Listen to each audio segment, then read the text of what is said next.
नमस्कार दोस्तों। आज की लर्निंग में हम लोग जानने वाले हैं एक कंपनी जो कंपनी की बिजनेस मॉडल देखें तो बेसिकली एक्सप्लोर करती है। एक्सप्लोर क्या करती है? जैसे क्रूड वेल्स हो, गैस हो, इस सब पे कामकाज करती है। गवर्नमेंट की कंपनियां हैं और कंपनी का नाम है ऑयल इंडिया। वो छोटा सा नाम है, लेकिन छोटा सा नाम है, कयामत बड़ा तेज है। क्योंकि चार्ट में आपको पता चल जाएगा कयामत क्या निकल के आती है। जो एक साल में देखने को ये मिला, स्टॉक ने कितनी परसेंट की जंप देती है? 200%। 6 महीने में स्टॉक ने लगातार जंप दिया, कितने की पता है? 100% के आसपास का। और ओवरऑल 5 सालों में स्टॉक ने 348% का एज ऑन टाइम में जंप दे चुका है। और अभी भी ये स्टॉक भागती नजर आती है, रुकने का नाम नहीं है। इस स्टॉक ने रिसेंटली बोनस इशू दिया था, आ, 2 के बदले 1 शेयर दिया था अपने इन्वेस्टर को। और उसके बाद भी रुकी नहीं, तो स्टॉक ने रुकी नहीं। रुक जितना मार्केट में इसका 4 जून को गिरा था ना, उसके कई गुना, मुझे लगता है उससे 3 गुना आपस मार्केट में चढ़ चुकी है इसका प्राइस। तो चलिए आज इसे स्टॉक के बारे में जानने वाले हैं। स्टॉक की कंपनी बेसिकली क्या करती है, क्योंकि कंपनी के बारे में हमने देखा कि ये एक्सप्लोर करती है। एक्सप्लोर के साथ साथ और क्या करती है कंपनी, तो यहाँ पे देखने आती है बिजनेस मॉडल में क्या आती है। लेवरेजिंग टेक्नोलॉजी, ड्रिलिंग का काम करती है। ड्रिलिंग वर्क जो होता है, जो कि शायद खोदने वाला काम होता है, वर्क ओवर। पाइपलाइन पे काम करती है। हेमसिंग्स हाइड्रो कार्बोनिक, पता नहीं, मुझे नहीं पता क्या क्या होती है। अब जो यहाँ पे लिखा है वो मैं इसको ट्राई करता हूँ समझने के लिए। इसके बाद परफॉर्मेंस कहती है, रिन्यूएबल एनर्जी पे भी काम करती है। Research and developments, international business, business developments and technology in induction पे कामकाज करती नजर आती कंपनी। जो कि कंपनी के बाद ओवरऑल ये देखा जाए, कंपनी एक एक्सप्लोर करती है और उसके लिए जो भी एक कदम उठाए जाते हैं एक्सप्लोर के बाद, उस पे कामकाज करती है। और बाद में इस कंपनी का जो प्रोजेक्ट होता होगा, मुझे लगता है कि बाकी जो कंपनियां उसके पास चली जाती होगी। इनका काम बस उतना ही तक सीमित होता है। तो चलिए थोड़ा सा पार्ट्स लेते हैं इसके बारे में। यहाँ कुछ क्लाइंट की लिस्ट है यहाँ पे कि नहीं है। तो sustainability of while at while की बात करती नजर आती है, इन्वेस्टर की बात करती नजर आती है। यहाँ पे हाईलाइट की कुछ बात करती है, लेटेस्ट हाईलाइट की तरफ क्या कहती है कंपनी। कहती है स्टैंड अलोन और कंसोलिडेटेड डेटा की बात करती नजर आती है। अ, इसके बाद कंसोलिडेटेड डेटा में क्या कहती है? देखिए, कंसोलिडेटेड डेटा कंपनी इतनी अच्छी तगड़ी, इनकी चार्ट बेसिस है। उन्होंने खुद ही वेबसाइट पर अपने इन्वेस्टर को, गवर्नमेंट को के साथ साथ मार्केटिंग इन्वेस्टर उनके लिए बना रखा है। कंपनी कहती है नियर अबाउट, क्या निकल के आती है? टोटल इनकम की सोर्स बताती है, जो कि टोटल इनकम 2023-24 में थोड़ा सा गिरावट में देखने को मिला। सबके सब करोड़ों में है। प्रॉफिट आफ्टर टैक्स में थोड़ा सा गिरावट आई। ईपीएस भी गिरावट है, क्योंकि जब रिवेन्यू गिरावट आ गई तो बाकी सारी चीज में रिवार्ड गिरावट का माहौल था। लेकिन एज ऑन टाइम बीटा, बाकी सारी चीज देखेंगे तो यहाँ पे अच्छी खासी टोटल इक्विटी की बात करती नजर आती है। टोटल इक्विटी में क्या हुआ, जब 23-24 में देखने को लगा कि 52 लाख, 52,000 करोड़ से ज़्यादा का इसका इक्विटी हो जाता है। डेट्स की तरफ जल देते हैं, टोटल डेट्स की बात, तो डेट्स भी काफ़ी ज़्यादा बढ़ा है। अर्थात लोन तो लेती है कंपनी, टोटल कंसोलिडेटेड डेटा के हिसाब से कहती है। इसके बाद कुछ और हाईलाइट की तरफ देखा जाए तो कुछ और हाईलाइट करती है रिसेंटली का कुछ ऐसा चीज़ कुछ। तो फिलहाल ऐसा कुछ देखने को नजर नहीं आती। सस्टेनेबिलिटी की बात करती है, सीजर न्यूज रूम प्रेस रिलीज की बात करती नजर आती है। तो इनका लेटेस्ट कुछ प्रेस रिलीज होगा तो हम देखने का प्रयास करेंगे। फिलहाल ऐसा कोई प्रेस रिलीज देखने को नहीं नजर आती रिसेंटली का। चलिए अब हम चलते हैं मार्केट की तरफ। जब हम मार्केट की चर्चा कर रहे थे ना, फिलहाल 1 महीने में काफ़ी अच्छा पोजीशन है, 20% जंप कर चुका है। 6 महीने में करीब 100% जंप कर चुका। स्टॉक के पास कितना 500 नियर अबाउट था, पहले थोड़ा सा ज़्यादा था, बोनस के बाद थोड़ा सा शिफ्ट किया गया। तो एवरेज वैल्यू कम हो जाती है बोनस के बाद, क्योंकि उसने स्टॉक की जैसे आती है फॉलो में, तो उसके बाद प्राइस थोड़ा सा कम हो गया। अब जानते हैं इसके बारे में, इस कंपनी के बारे में। तो चलिए इस कंपनी के बारे में जानते हैं। उसका सबसे पहला इम्पैक्ट हम करंट प्राइस को काटते हैं कि इसका कोई मतलब नहीं है जो इस स्टडी के लिए। तो इस स्टडी में 3 फैक्टर्स पे डिपेंड करती है। फंडामेंटल अर्थात कंपनी की बेस, कंपनी के बिजनेस मॉडल, कंपनी की बिजनेस से होने वाली प्रॉफिट लॉस पे आकलन किया जाता है, उनकी डेटर्स को लेकर के, उनके सारे एसेट्स को लेकर के। इसके बाद दूसरा होता है जो कि टेक्निकल पार्ट में, ये जो कंपनी है, 2 पार्ट्स। ये फंडामेंटल कंपनी बिजनेस अपनी बिजनेस करती है, कंपनी का काम है अपने बिजनेस करना, जो कि फंडामेंटल है। अब स्टॉक मार्केट में ये लिस्टेड है, तो इसके लिए क्या होता है, स्टॉक मार्केट में देखा जाता है ट्रेंडिंग और सेंटीमेंटल। और स्टॉक की प्राइस जो डिपेंड करती है वो यहीं से डिपेंड करती नजर आती है, जिसको कहते हैं ट्रेंडिंग और सेंटिमेंटल। सेंटिमेंटल इज पल पल की खबर, कुछ न्यूज पॉलिसीज, कुछ गवर्नमेंट की पॉलिसीज, कुछ न्यूज, कुछ आर्टिकल्स और इस तरह से चीजें इसको जिसको हिट करती नजर आ, तो ये इसका इफेक्ट करता है, इसको सेंटिमेंटल करता है। चलिए, बुक वैल्यू 297 का, और इनका इंट्रिंसिक वैल्यू काफी ज्यादा रहा, जो कि हमने देखा था कि इनका लगातार जो एसेट्स वैल्यूशन है काफी अंडरलाइनिंग एसेट्स काफी इंक्रीज करती नजर आती है, वो 1182 तक पहुंचा है। और पहला इंडिकेटर कहाँ पे काम करता है पता है? पहला इंडिकेटर है स्टॉक पी, और स्टॉक पी दर्शाता है कि 10.7 का है। जबकि जबकि जबकि जबकि जबकि जबकि मैं क्यों कह रहा पता है? मैंने 3-4 बार क्यों किया? इंडस्ट्रियल पी कहता है 20। सोचिए, इंडस्ट्रियल की जो बाकी सारे एवरेज कंपनियां हैं उनका एवरेज निकल के आती 20 का, और इसका एवरेज निकलता है 10 का। इस दोनों में यदि ये 10 है, इसका डबल होना चाहिए, और डबल यदि होता है इस इंडस्ट्रियल की मार्केटलाइजेशन से, तो इसकी प्राइस में डबल होगी, 1000 के आसपास जाएगी। इसीलिए मार्केट इसके पीछे भागती नजर आती है, लगातार जो देखने में आती है ना, तो मार्केट डेली वाल इंडिया के पीछे पीछे पीछे पीछे चलती रहती है। तो इसलिए कारण था कि इनका स्टॉक पी और ये जो पी करंट प्राइस है उसमें यही एक अंतर है। क्यों? कि ये एक डिपेंडेंसी है कहाँ से? अर्निंग पर शेयर से। एपीएस कहता है 39 के आसपास, ईपीएस की डिपेंडेंसी कहाँ से है? नंबर ऑफ शेयर से। 163 करोड़ का शेयर है और 39 रुपए का ईपीएस आता है। सोचिए इनका प्रॉफिट क्या पार्ट हुआ, इसको 39 से मल्टीप्लाई कर दीजिए तो एग्जैक्टली अमाउंट निकल के आ जाएगा टोटल प्रॉफिट। यही एक अच्छी पोटेंशियल बनती नजर आती है। पहले नज़र में ये आया, दूसरी नज़र में ये आया, जो कंपनी ने वहाँ पे क्या कहा उसके चार्ट में क्या था? डेट्स भरा था, तो यहाँ पे डेट्स में क्या निकल गया? 0.50। करंट रेशियो थोड़ा सा ज़्यादा रहा 1.17 का। आरओसी कहती है 17.7, आरओई कहती है 18.1, और फेस वैल्यू सबके पीछे है 10 का। और कंपनी ट्रैक रिकॉर्ड के हिसाब से देखा जाए तो कंपनी डिविडेंड यील्ड कंपनी है 2.56 के हिसाब से डिविडेंड देती है। और आज तक के सबसे हाई पे जो गया था ना, वो रिसेंटली गया था 523 पे, लगता है आज कल भी गया था स्टॉक की price near about the same. हम आज की प्राइस देखें एक बार, लगता है कि आज कल में गया होगा। कोई नहीं, हम इसको क्या देखें, क्योंकि ये इसका पोटेंशियल बनते नहीं रहते, क्योंकि चार्ट देखेंगे तो चार्ट में एक नज़र देखिए, चार्ट में क्या नज़र आती है? चार्ट में लगातार स्टॉक चलती नजर आती है। जो इसका एवरेज प्राइस है, एवरेज प्राइस पे जब देखिए एवरेज प्राइस के पास टच करती नजर आई, इससे नीचे एवरेज प्राइस के पास जैसे टच किए, इसकी लगातार पोटेंशियल बनती नजर आती है स्टॉक को लेकर। जहां से जिस भी आकलन से चार्ट को देखेंगे, जिनके पास था लगातार ग्रो लेवल पे बनती नजर आती है, और स्टॉक कहाँ परफॉर्मेंस करती नजर आती है।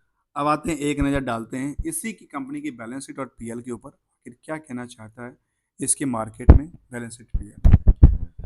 तो पीएल में देखा गया कि सेल्स जितना था, सेल्स के बेसिस पे डेटर कितना है? 10% ज़्यादा नहीं है। डेटर्स वर्सेस प्रॉफिट को देखें तो प्रॉफिट के बेसिस पे देखा जाए तो करीब 70% का इनका क्या है? डेटर्स है।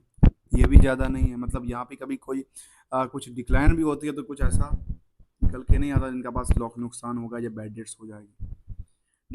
डेटर्स डे भी करीब 1 महीने 1.5 महीने में पैसा देता है, ये भी अच्छी बात है इसको लेकर के। अब चलते हैं एक नज़र कहाँ पे?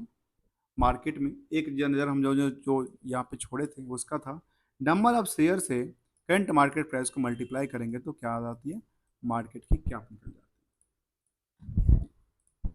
चलिए अब आते हैं कंपनी का। अभी तक आपने चैनल को सब्सक्राइब नहीं किया, चैनल को सब्सक्राइब कीजिए, बेल आइकन को दबाइए, और इसी तरह के लेटेस्ट वीडियो में आपके पास मिलते रहेंगे। चलते हैं पीयर्स कंपेयर कर लिया, पीयर्स कंपेयर क्या कहते हैं इसके बारे में। तो पीयर्स में इनके पास टोटल कंपनियां करीब 9 कंपनी की लिस्ट है, जिसमें करती है ओएनजीसी है सबसे टॉप पे, while India is second largest company, फिर हिंदुस्तान वाइल एक्सप्लोरर है, दीप इंडस्ट्रीज है, एशियन एनर्जी है, क्योंकि ये सारे के सारे ये काम करती है, एक्सप्लोर का काम करती है और इसी से लिंक काम करती है।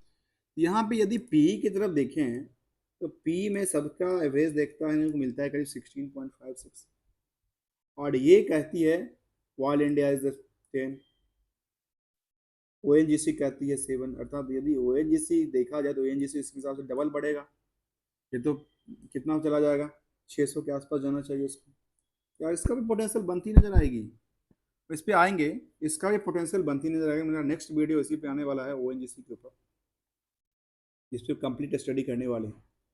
इसके बाद देखा गया कि ऑयल इंडिया में बेहतर परफॉर्मेंस करती नजर आती है। फिर ऐसे नहीं, और भी कंपनियां हैं जैसे हिंदुस्तान ऑयल एक्सप्लोरर है, ये भी अच्छी परफॉर्मेंस करती नजर आती है।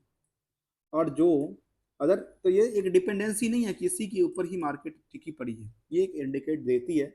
अच्छा, पी रेशियो एवरेज ये है, इसका ये है, अर्थात इसका जो है ना, ये ज़्यादा पोटेंशियल बनती नजर आती है।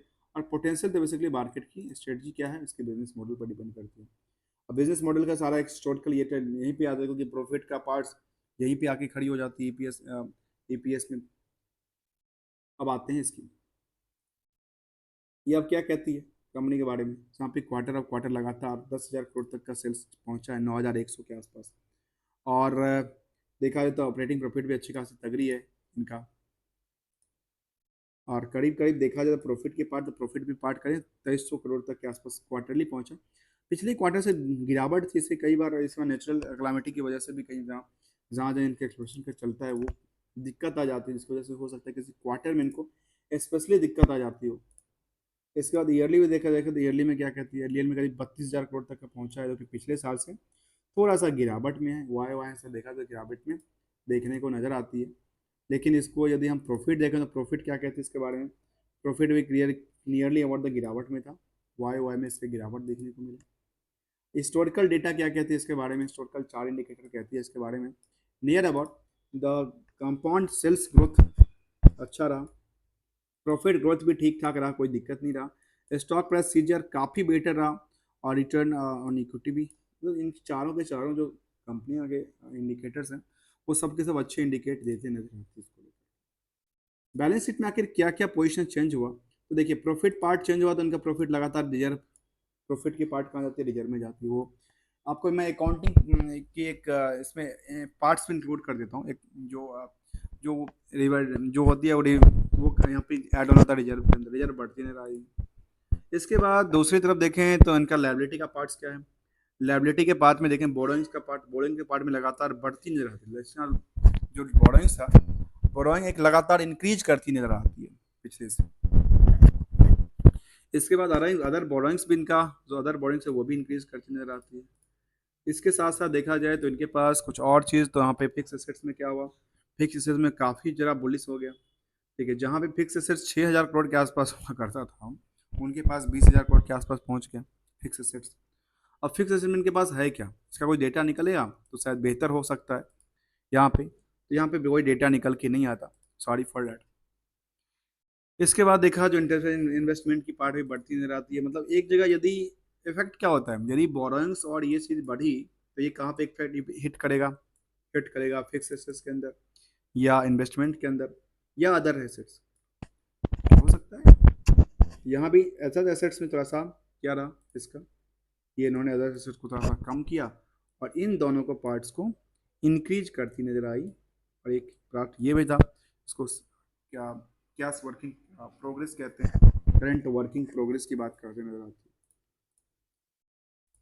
अब आते हैं हम इसके शेयर होल्डिंग पैटर्न में, तो गवर्नमेंट के शेयर होल्डिंग कितना है 46 और रेस्ट 44 43 के आसपास पब्लिक है। तो इन दोनों में सोचना क्या है, इन दोनों में सोचना क्या है, और लेटेस्ट अपडेट क्या कहते हैं इसके बारे में। जहाँ पे देखिए मैं लेटेस्ट अपडेट में देखूँ कंपनी के लेटेस्ट अपडेट क्या निकल के आती है, लगातार ये 52 वीक हाई, 11 तारीख आज 52 वीक हाई हो गया, 52 week high, volume is increased, allotment of the bonus equity share 2024 4 तारीख अलॉटमेंट हुआ था, investment of the regulation of the allotments. ये कुछ हिस्टोरिकल डेटा थी जिसपे हमने देखा इसको लेकर के। अब देखें इसका जो बोनस इशू था बाकी सारे चीज़ों ने दे दिया, सेगमेंट वाइज भी देखने का प्रयास करेंगे एक नज़र, सेगमेंट वाइज में कुछ होगा तो लगता है कि अच्छी बात है। सेगमेंट वाइज डिटेल उन्होंने दे रखा है लास्ट क्वार्टर का, और सेगमेंट वाइज डिटेल क्या कहती है इसके बारे में, कहती है क्रूड ऑयल पे सबसे ज़्यादा बेनिफिट है, नेचुरल गैस पे काम करती है, पाइपलाइन ट्रांसपोर्टेशन पे काम है, एलपीजी पे काम है, रिन्यूएबल एनर्जी का काम है, मतलब अदर्स पे भी काम करती है, अदर्स का कोई बिजनेस मॉडल नहीं रहा। सेगमेंट वाइज रिजल्ट की बात करें तो ये भी कहती है इनके पास सबसे ज़्यादा क्रूड ऑयल पे कामकाज करती है, फिर सबसे लास्ट में एलपीजी और रिन्यूएबल एनर्जी पे कामकाज करती नजर आती है। सेगमेंट वाइज भी इनका परफॉर्मेंस अच्छा देखने को मिला, किसके अंदर, क्रूड ऑयल के अंदर। तो हम क्या क्रूड ऑयल से कसको कंपेयर करेंगे, ओएनजीसी और बाकी सारे कंपनी से कंपेयर किया जा सकता है ना, राइट। तो चलिए इन्वेस्टमेंट बांट के लो करके इन्वेस्टमेंट में क्या, लेटेस्ट सेंटिमेंटल क्या कहते हैं इसके बारे में। अलॉटमेंट के बाद हमने देखा था, उसके बाद कुछ ऐसा सेंटिमेंटल देखने को नजर नहीं आते। अब इसका जब वो बोर्ड मीटिंग वगैरह होगा जिसके लिए वो अभी एजीएम करेगी। प्रमोटर के बाद देखा जाए तो यहाँ पे एफआई की तादाद थोड़ा सा कम है, डीआई की तादाद सबसे ज़्यादा है। जहाँ पे सबसे ज़्यादा डीआई की तादाद हो ना, वहाँ पे मानिए जो स्टॉक काफ़ी अच्छा परफॉर्मेंस करेगा इंडियन मार्केट को लेकर, हो गया अच्छा, क्योंकि वहीं पे उनकी तो तादाद ज़्यादा है ना। और डीआई एक अच्छे वेल नॉन इन्वेस्टर्स होते हैं ना, जो कि छोटे छोटे इन्वेस्टमेंट पार्ट को लेकर के चलते नजर आते हैं। डीआई में कौन है यहाँ पे, डीआई में एलआईसी की सबसे ज़्यादा भूमिका होगी, क्योंकि ऑब्वियसली होना चाहिए, गवर्नमेंट कंपनियां हैं। वाइल्ड कॉरपोरेशन का फिलहाल कोई देखने को नहीं मिलता। ये सब किसी ज़माने में था, क्योंकि ये सब स्टार्टिंग किया होगा wild Indian wild corporation, Bharat petroleum और हिंदुस्तान पेट्रोलियम, कभी कभी इनके पास पोजीशन था, लेकिन फिलहाल देखने को नज़र नहीं आती।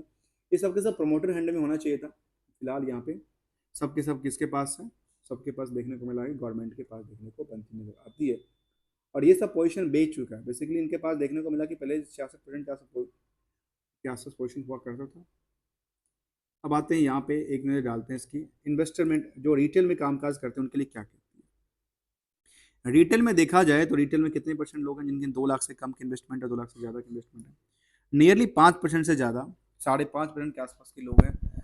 जो परसेंटेज है पोजीशन है वो रिटेल में कम्प्लीटली, जिनके एक इंडिविजुअल के बैंक अकाउंट में हो सकते हैं या ट्रेडिंग अकाउंट में हो सकते हैं, जो कि जिसको इंडिविजुअल कहते हैं, इनका 2 लाख से कम का इन्वेस्टमेंट होता है। अब यहाँ पे फाइनेंशियल पोजीशन हमने वहाँ पे देखा, इनकी वेबसाइट पे देखा ही था, फाइनेंशियल पोजीशन को लेकर के इन्होंने क्या क्या कहा था, हाईलाइट्स के बारे में इन्होंने चर्चा किया था, जहाँ पे हाईलाइट्स में कंसुलेट हाईलाइट ये निकल के आई थी इनका लेटेस्ट में, जो इनका अच्छा खासा चार्ट देखने को मिला था। यहाँ पे रिवेन्यू में थोड़ा सा कम हुआ था, लेकिन उसके हिसाब से बाकी सारी चीज़ों, लोन का पार्ट्स बढ़ गया था, ये सारी चीज़ों यहाँ पे चार्ट अच्छा लगता है, इनका प्रेजेंटेशन काफ़ी अच्छा लगा मुझे खास करके। इसकी तरफ देखा तो पीयर्स कंपनी में यहाँ पे कौन आती है, इसके पीयर्स में सबसे पीयर्स में आती है वाइल्ड नेचुरल का ओएनजीसी आता है, वाइल्ड इंडिया, जिंदल ड्रेलिंग्स आता है, हिंदुस्तान वाइल्ड एक्सपोर्ट आती है। स्टैंडअलोन के डेटा से देखा जाता है, कंसुलेट डेटा में कहती है वाइल्ड नेचुरल का सेकंड नंबर पे आती है वाइल्ड इंडिया, अर्थात सेकंड लार्जेस्ट कंपनी है जो कि एक्सप्लोर में काम करती है, जो कि नेचुरल और क्रूड ऑयल पे कामकाज करती नजर आती है। तो पोर्टफोलियो भी इनका अच्छा खासा देखने को मिला है। तो हमने इसको समझने का प्रयास किया इस कंपनी को लेकर के। ड्यू डिलिजेंस की तरफ देखने कुछ है गुस्सा, कुछ देखने को नहीं नजर आती है। ऑनरशिप हमने चर्चा किया ही। परफॉर्मेंस की तरफ देखा तो परफॉर्मेंस नियरली लगातार इसमें बढ़ती नजर आती है, जहाँ पे पिछले 5 साल में 10 सालों में देखा जाए जीएसटी करीब 10 साल में 234% जंप कर चुका है, 5 साल में 344% जंप कर चुका है, 49% के आसपास। और लगातार ये बढ़ती नजर आती है, और अपने शेयर होल्डर को लगातार कुछ ना कुछ देती ही नजर आती है। और कहती है लेटेस्ट जो अपडेट था वो लेटेस्ट में था, तो जितनी बड़ी बड़ी कंपनियां S P C L, B P C L, world India latest, सबने बोनस अलॉटमेंट दिया था, और सबकी स्टॉक प्राइस अच्छी अब मोमेंटल पे चलती नजर आती है। जहाँ पे एनुअल कहती है इसके बारे में जो गिरावट था, वो गिरावट हमने पहले भी देखा था इसका चार्ट में, गिरावट रही थी, प्रॉफिट में इनका गिरावट देखने को मिला था इस साल में, तब भी मार्केट पोटेंशियल बनती नजर आती है दोस्तों। अभी तक आपने चैनल को सब्सक्राइब नहीं किया, चैनल को सब्सक्राइब कीजिए, बेल आइकन को दबाइए और लेटेस्ट वीडियो देखने के लिए बने रहिए। हम बात करते हैं रॉयल इंडिया के ऊपर। Thank you so much for joining here दोस्तों।